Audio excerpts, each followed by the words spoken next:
Oui, alors on fait une suite. Oui. Tu disais? Ben, je disais que on en est arrivé, par exemple, à travers toutes ces recherches scientifiques, à chercher l'origine de la manifestation dans un... Disons que cette origine se serait manifestée par un Big Bang. C'est l'explication actuelle, le Big Bang. C'est-à-dire tout vient d'un trou noir. Je veux dire, c'est un peu caricatural quand même. On arrive là, alors qu'il y a eu des explications qui ont été données sur ces origines qui effectivement n'ont pas satisfait certaines mentalités, mais j'entends il suffit de creuser un peu pour s'apercevoir qu'on peut aller retrouver cette origine de façon scientifique, disons en s'occupant des sciences traditionnelles, des sciences sacrées, qui sont des sciences qui ne sont pas des croyances. Il peut y avoir un manque dans des explications sur le plan religieux. C'est évident, ça, qu'il y a un manque. Et qu'à un moment donné, pour certains esprits, ils ont besoin d'explications et d'une approche qui est différente que par que simplement une croyance. Bon, c'est entendu, ça. Mais disons que ces connaissances-là existent toujours. Elles ont été mises à l'écart pour laisser place à une illusion qui est en quelque sorte les méthodes modernes de recherche, c'est-à-dire la science expérimentale. Ce manque dont tu parles, c'est parce que c'est synthétisé, probablement, dans une religion. Disons, un personnage qui est croyant, la foi, c'est quelque chose. Donc la croyance a besoin de supports. Ces supports sont des symboles. Ces symboles sont présentés de telle façon, etc. Pour un scientifique, il a besoin d'aller au-delà de ça. Comme Ibn Arabi disait que justement les prophètes ont apporté des sciences qui sont, on pourrait dire, ce qui recouvre ces sciences, c'est le domaine religieux, qui est l'habit qui recouvre ces sciences. Et celui qui se contente de cet habit trouvera sa satisfaction là. Mais celui qui veut aller plus loin, comme il dit, les pêcheurs qui veulent aller chercher les perles au plus profond de la mer, ils vont bien savoir de quel tissu est fait cet habit et qu'est-ce qu'il recouvre. Et voilà. Ouais. Voilà la manière dont ces choses-là sont exprimées. Ce qui veut dire qu'on peut aller chercher à comprendre, à trouver le cheminement d'une manière véritablement scientifique. Il y a d'ailleurs des traces qui ont été laissées par des civilisations anciennes qui démontrent bien que les personnages, ils avaient des connaissances qui allaient bien au-delà de ce qu'on pourrait imaginer a priori. Et si c'est pas par la science analytique que l'on peut faire ce chemin-là, ce cheminement, c'est par quelle science? Par les sciences sacrées, c'est-à-dire des sciences qui sont des sciences, dans le sens que c'est une véritable connaissance, c'est pas une recherche. Ouais. Oui, voilà. Oui. C'est une démarche qui amène à une connaissance et non pas une recherche qui amène, disons, à des découvertes qui ne font que d'occasionner des problèmes supplémentaires aux problèmes originels. C'est des découvertes de phénomènes qui ne font que de susciter la continuation de cette recherche, c'est-à-dire qu'on recherche indéfiniment.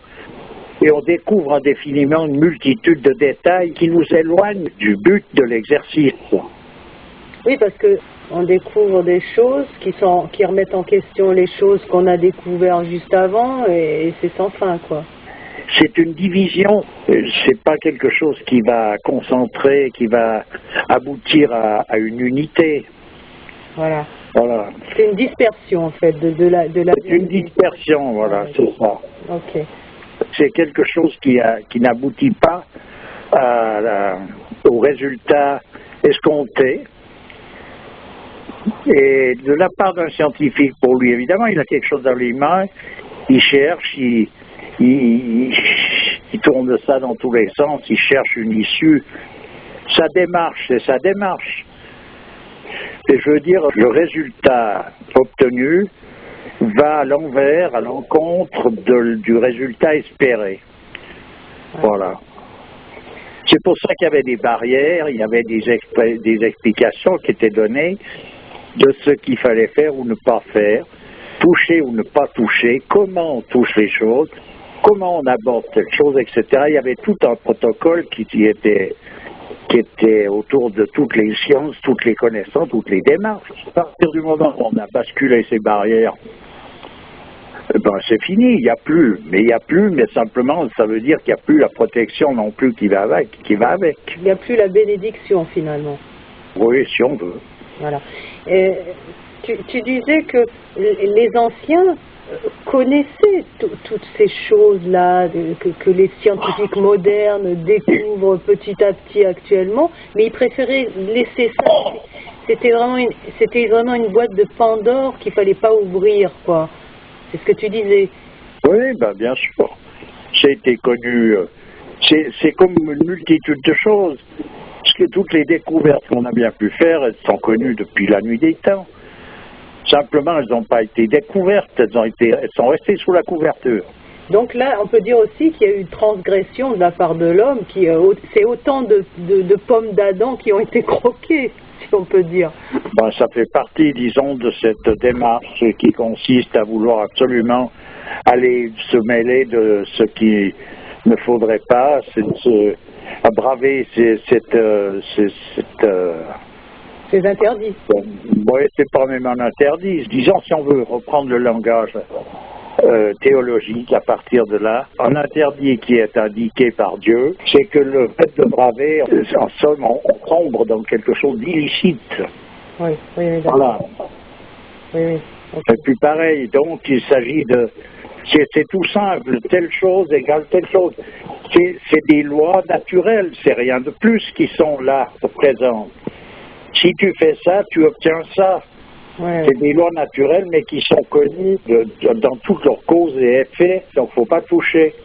Il ne faut pas toucher parce que tu touches là, tu aboutis à une catastrophe. Alors, on n'a pas voulu y croire parce qu'évidemment, il y a quelque chose comme un leurre sur le moment, on peut se faire leurrer. Mais en l'occurrence, actuellement, on s'aperçoit quand même fort bien qu'on a fait que de graver le problème. L'aggraver. Et non, on n'a rien fait pour solutionner quoi que ce soit sur le plan de l'humanité. La preuve en est, c'est que c'est une catastrophe. C'est une catastrophe actuellement, cette société, cette pollution, tout l'ensemble de ces choses-là. Les hommes ne vivent plus, ils fonctionnent. On est dans un espèce de cirque qui n'a plus rien ça n'a plus de sens. Tout à fait. Alors on pourrait dire qu'il y a eu vraiment la chute originelle et puis une succession de chutes comme ça qui ont conduit l'homme où il en est actuellement, quoi. C'est-à-dire c'est la prolongation de la chute, quoi. Oui, c'est la prolongation. C'est la même chute, mais après elle se répercute de partout. Et elle va en aiguille, ça va en s'aggravant, voilà. Ça va en s'accélérant, quoi. Oui, c'est ça. De manière exponentielle. Oui. C'est pour ça que je te dis, moi, comme je dis, je vois pas d'un bon œil, disons, l'avenir, dans le sens du rétablissement. Pourquoi? Parce que c'est les mêmes personnages qui ont amené, disons, l'ensemble des choses où elles sont, avec ce côté catastrophique. C'est les mêmes personnages qui sont censés rétablir l'équilibre. C'est une absurdité. Oui, mais ça, on connaît les intérêts qu'il y a derrière. Oui, mais c'est des intérêts qui sont donc toujours illusoires. Oui. Ça veut dire que donc ces mêmes personnages baignent dans une illusion. Donc en baignant dans une illusion, comment veux-tu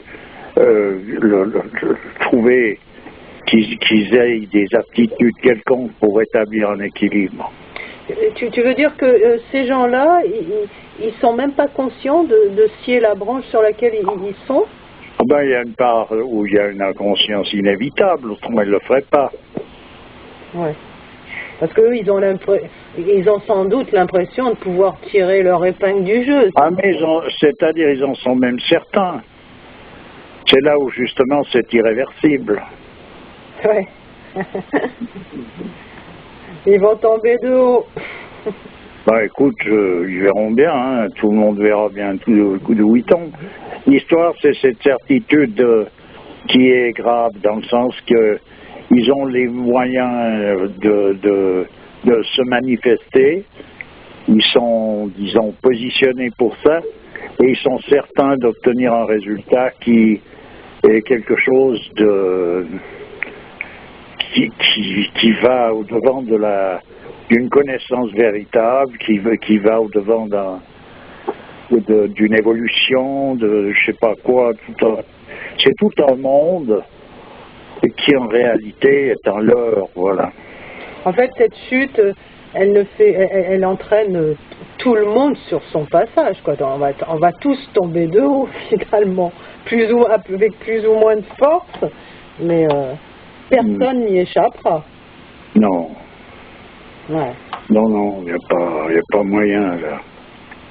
Ma foi, disons que si les choses doivent se passer comme elles doivent se passer, c'est partie donc de la destinée de l'humanité. C'est regrettable de ne pas voir, disons, ces choses-là, de ne pas les voir pour ce qu'elles sont. Moi, je te dis, je comprends fort bien quelqu'un qui s'intéresse à la physique, aux mathématiques, à des recherches de tout ordre. S'il y a un côté certain attractif, on ne peut pas nier, ça, c'est bien fait entendu, ça. Mais c'est pas ça qui justifie une démarche de cet ordre. Il faut qu'il y ait une raison, il y a des règles qui font qu'on ne fait pas telle chose et qu'on fait telle chose, c'est pour des raisons bien précises. Et quand je parlais de la musique, c'est pareil. Hein. Quand les Chinois disaient que tu rajoutes une corde au luth et c'est la guerre, c'est pas une plaisanterie. C'est pas pour faire joli, c'est simplement que c'est comme ça. Et à présent, on n'écoute pas ça, on rajoute la corde, on fait du bruit. On se retrouve en guerre, on trouvera toujours pour justifier que cette guerre, elle ne provient pas de là. Parce qu'on n'arrive pas à voir les causes à effet dans leur réalité. Il y a toujours un côté très illusoire dans tout ça.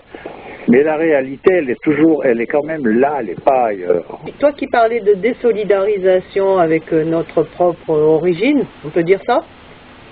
Ouais. Il y a une chose au moins où on sera tous solidaires, c'est que on est tous dans le même bateau qui coule. Et d'ailleurs, la démonstration de l'avoir perdu la connaissance de notre origine, elle est démontrée dans la recherche. Puisque la recherche à connaître cette origine. Mais il fut un temps, on ne recherchait pas à la connaître. On la connaissait, tout simplement. Ah oui, d'accord. C'est à partir du moment où on l'a perdue, cette connaissance, qu'on se met à la rechercher. Et puis on la recherche à un emplacement où elle n'est pas. Où on la trouvera jamais. Donc c'est là où c'est grave en soi, cette histoire. Ouais, je comprends. Voilà. C'est pas pour nier les phénomènes qui, en cours de route, peuvent apparaître à travers ces différentes recherches-là. C'est la valeur que ça a, c'est où ça mène. Il y a une illusion qui est présente de manière fondamentale et qui est en elle-même ce qui fait la gravité de tout ça, quoi. Bon, et le fait d'être conscient, là, que ça va changer quoi? C'est qu'on va voir les choses pour ce qu'elles sont et pas pour autre chose, mais bon, ça va pas éviter le pire, hein? Pour moi, le pire, c'est de rester illusionné quand même. Ouais. On ne peut pas changer la destinée, mais on peut avoir une position à l'égard de tout ça. Vaut mieux être conscient. 6 ans, c'est au moins un début, hein, c'est la moindre des choses quand même.